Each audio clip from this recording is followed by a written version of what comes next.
Pag sinabing matatag, hindi lang matibay dahil walang pinaghahambingan. Matatag ka sa gitna man ng pagsubok. Because things are evolving. Kung ikukumpara yung problema mo, katuldok lang kumpara sa laki ng pangarap ng buong pamilya mo na binuo mo unti-unti dahil nakilala mo kami. So the goal right now is to enclose us in a space in one alignment.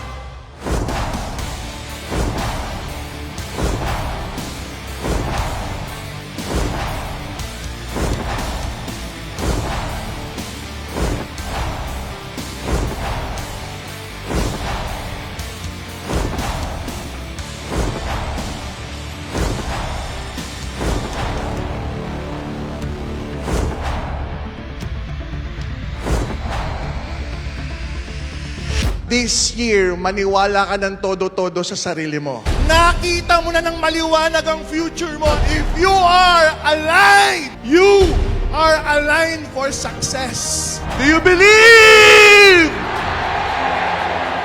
I believe.